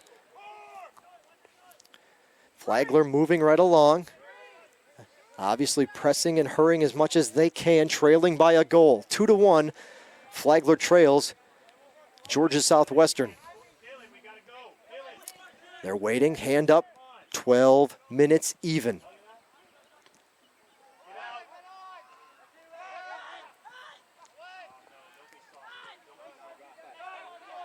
This one will bounce back. The Hurricanes just, there's Rugel. He tried, ends up going off the side of his head out of bounds. Player's gonna have to rush and grab that ball because they're still tracking down the one from earlier that went well behind the goal. And he does hustle it in. 11 and a half minutes. They only lost 30 seconds on that exchange. Now they're gonna bring it back to the corner for a quick corner kick.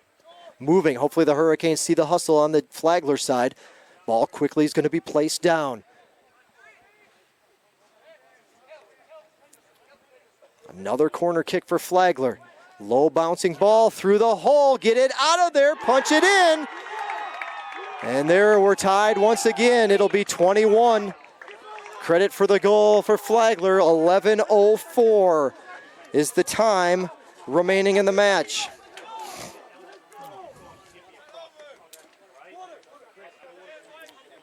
Flagler goal scored by number 21, Graham Grassmeyer.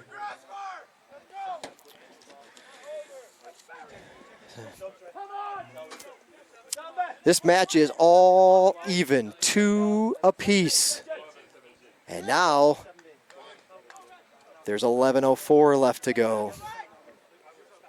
Multiple substitutions checking in for both sides. And now Flagler gets some of their original starting lineup back in. Some of those guys, that speed up front that was pressing on that on both ends of the field, but checking it back in for Flagler, number 14, number 18. Endong for number 14 and Salami. 2-2 your score. Under 11 to go. Man, and the Hurricanes very, very similar to the first score, just in the respect that there was a man back there who tried to kick it out as Swift couldn't get to it. He kicked it out, but couldn't get it out of the congestion. And there he was to punch it in, was Grassmeyer.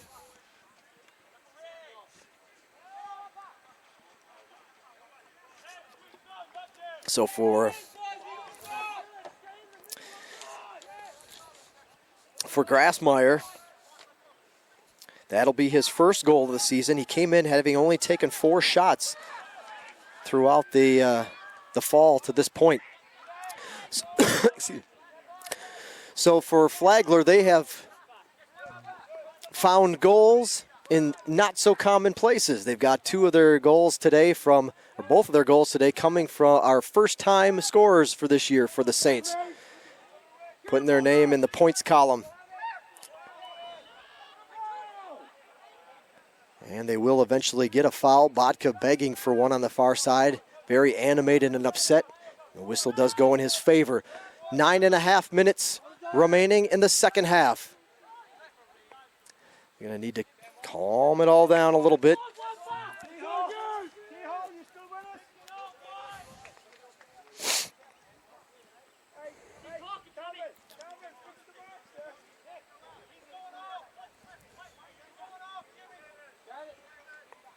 This match tied at 2.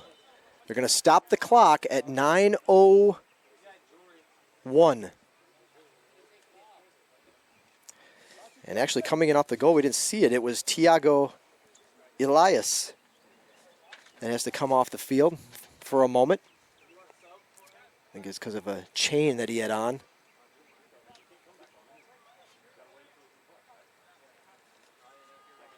Tiago Elias, a junior from Sao Paulo, Brazil. Kansas City Community College transfer. Polly will check in.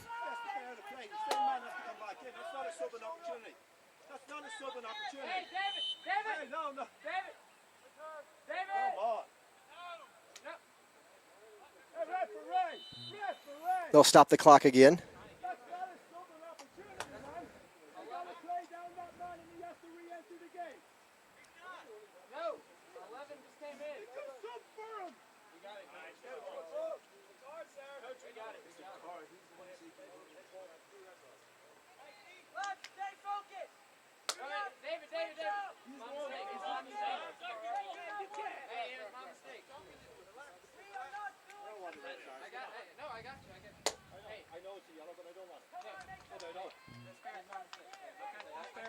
It was jewelry. That's why he had to come off. He can't come into the next substitution opportunity. That's fine. He came running on too quick, and then I told him he could. We got it. So they work it all out. The reason Tiago had to come off was, like I said, a gold chain. Jewelry substitution, and now the Hurricanes are down a man until he has a chance to sub back in. So Hurricanes need to playing a man down at the moment. Come on, here's Marshall. He's got to get through a wall of guys, though. He's going to leave it off for Avery. Avery's got the speed to get there first. He turns. He's inside the 18. The cross is deflected. Now it goes up in the air.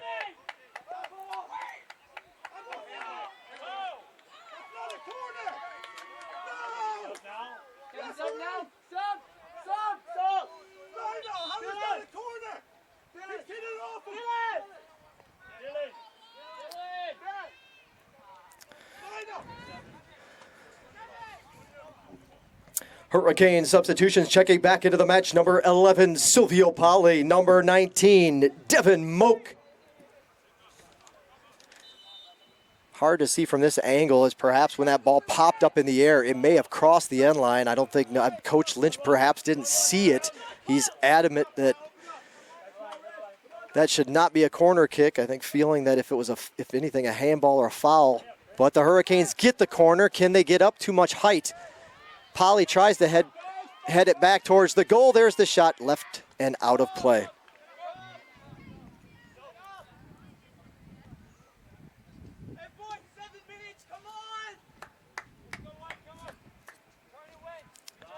Should be an exciting final home stretch here. 7 minutes and 17 seconds left in half number 2. The score all tied up between Flagler and GSW. 2 apiece. Uh-oh, Flagler turns now. Gets past the first man. Now a give and go. He's got an opening. There's the shot. Swift, get it out.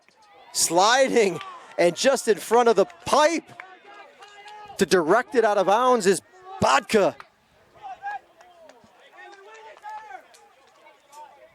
Interestingly enough, it looked like it might have got out on its own. Bodka kind of directs it out. You're nervous. You don't know on that first impact if the ball could possibly bounce back in towards the goal.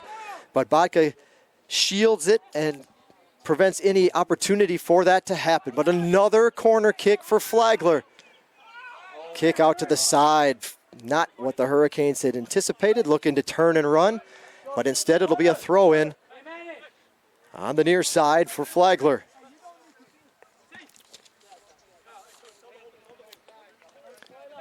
Checking back into the match for Flagler, number 11, Oscar Davidson. And for the Hurricanes, it's number 10, Tiago Elias. That one squirts through. Now it'll be Kimmel that'll boot it away.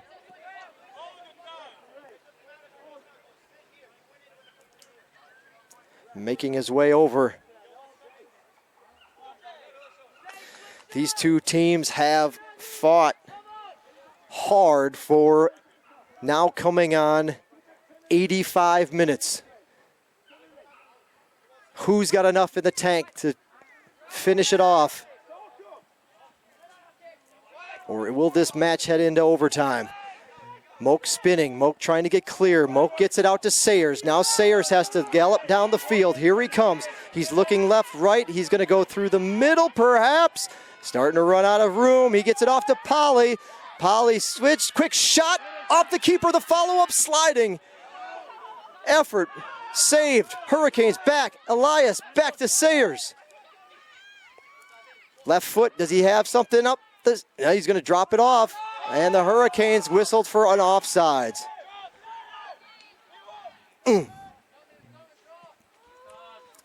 quickly back in play. Flagler doesn't want to see this go to OT. They're winning it in regulation. Could they get that breakaway? Kimmel does a good job just to get this one out of bounds. Trying to save it is Bodka. Can't do it.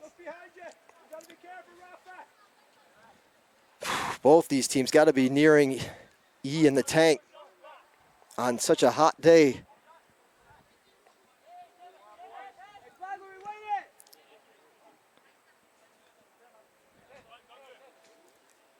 The throw in from the side as we approach 4 minutes.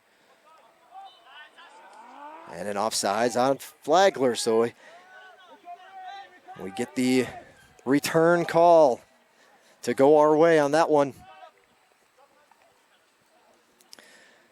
Watching today on the Surge Sports Network. Exciting Peach Belt Conference men's soccer action. Moak spins. He's got a handful of jersey. Finally, they'll give the whistle. Both teams tugging and pulling, but that one was even visible from up here. As Moak's jersey got about 3 sizes wider.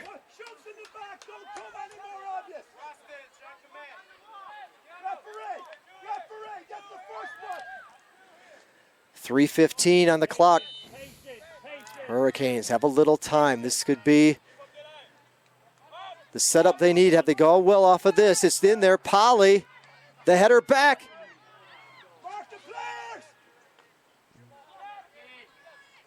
Dempsey goes up.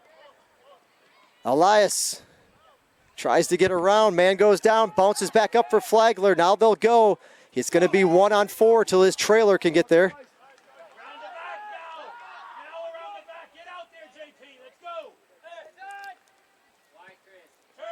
Oh no, get there. JP gets there.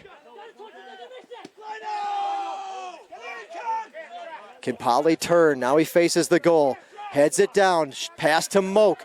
Moak's looking now just inside the 18. The cross dribbles in, and the keeper will be able to fall on it before the Hurricanes can get there to follow up. 2 minutes, 19 seconds, ticking away here in half number 2. Hurricanes need to get back on defense. Too easy, gets in.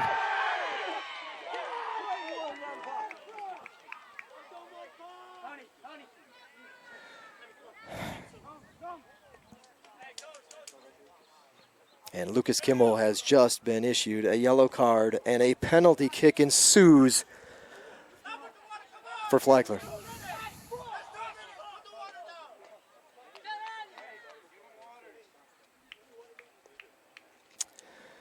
The sliding tackle from Kimmel misses the mark. They're inside the 18, and now the Saints are a PK away from taking their first lead of the afternoon.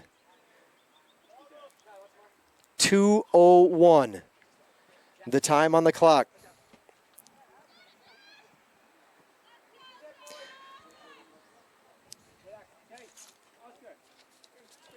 Now, of course, you hope for the stop. Swift to pull out the miracle here, knock away the PK. But if not, and if, lots of ifs here, it goes on, it'd be another, this one not quite inside of 2 minutes like Middle Georgia State, but another goal within the last 121 seconds.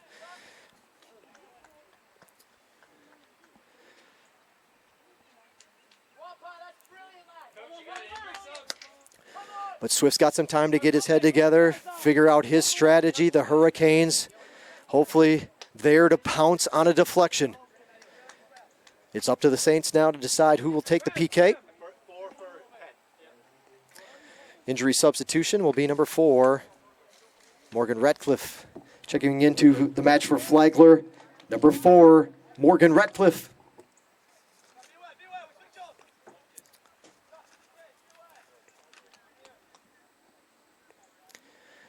So will they, be interesting who they go. Will they go, looks like they're going to have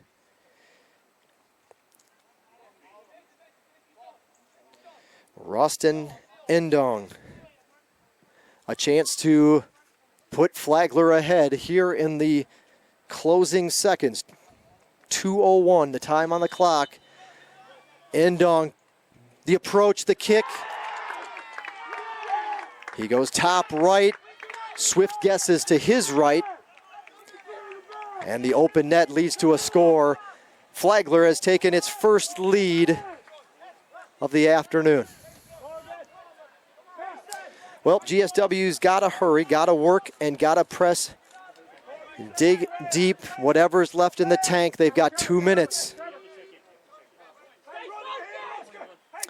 Trevor Dempsey will step out. Go with their offensive threat, Dylan Marshall. Checking back in for the Hurricanes, number 9, Dylan Marshall.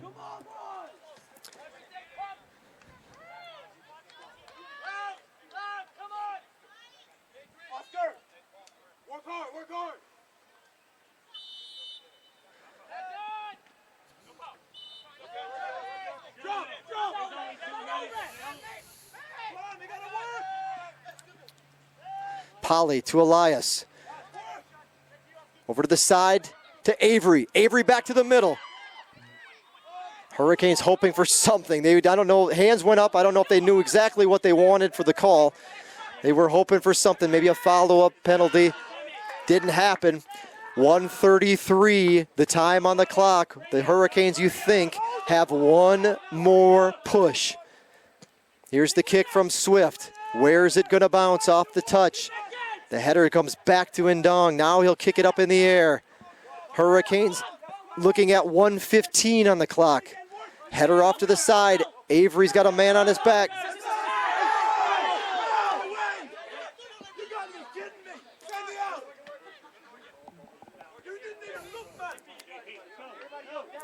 One minute remaining in the match. 1 minute. Hurricanes have to press. They're doing their best, but they've running out of time. 50 seconds left. Here's the long throw from Merlette. Marshall tries to get a piece of it. It goes into Moak, back out to the side. Header in from Bodka. Here it goes to Moak. Will somebody get there? The kick away. 38 seconds. GSW's got to hustle. Corner kick coming from Sayers. 32 seconds. Here comes the kick. Deep past the post. Going to run out of real estate. 25 seconds, and that ball's going to go over the end line, and the Hurricanes may have run out of time. Slowly getting it into play, obviously. Here we go, 15 seconds. Even when it's kicked off, the Hurricanes are going to have about 5 seconds at best. 10, 9, 8, 7, 6, 5, 4, 3, 2, 1, 0. And in dramatic fashion, the visiting Saints from Flagler College have picked up their first Peach Belt Conference victory of the season. A penalty kick converted with 2:01 left in the match gave the Saints their only lead of the afternoon. So with the win, the Saints improved to 2-5, so they won their first match of the season, snap a 5-match losing streak, and improved to 2-5 overall. Flagler in conference play, now 1-2. For the Hurricanes, another tough loss. A goal scored right around the 2-minute mark. This is the second time this season an opponent has scored right around the 2-minute mark. It was at 2 minutes with the loss on the road at Middle Georgia. And it happened again today. The Hurricanes have lost their 4th straight. All 4 have been a 1-goal differential affair. 3-4-1 overall for GSW and 0-2 in conference action. GSW has a long road trip ahead of them. They'll travel to Spring Hill, but that's a team that this Flagler squad defeated to open up their season. So Flagler opened their season with a win in Mobile, and now hopefully the Hurricanes can make it 2-0 for the Peach Belt against the Badgers of Spring Hill College. They'll be there this weekend. For GSW, it's a 2 o'clock start, our time, Eastern time, over at Spring Hill. Don't forget, fans, to hang with us. We're going to go off the air for just a moment. The rest of your stats of today's match, as well as your post-game recap, will be available here in just a little while on our website at gswcanes.com. But if you'd care to watch the post-match interviews with Coach Russ and a few of the Hurricane players, we'll go off the air momentarily. Don't believe you have to do anything but leave that window open on your computer. And when we kick back up live, we'll be right there you'll be right here with us up in the Canes Den, our media tower at Hurricane Field. Thanks a lot for tuning in. It was exciting from opening kickoff to the final whistle. But this one will go in the favor of the visiting team. The Flagler College Saints defeat Georgia Southwestern by the final score of 3-2. Thanks for tuning in. Enjoy the rest of your week, and we'll catch back with you. Our next home men's soccer broadcast will be next Wednesday, October 4th, a non-conference match against Point University. Your start time, 3:30. Again, that's next Wednesday. The men make up our next live men's soccer broadcast. Thanks again for tuning in. Until next time, we hope you enjoyed the action here today. Have yourself a great evening. You've been watching Georgia Southwestern State University men's soccer on the Surge Sports Network.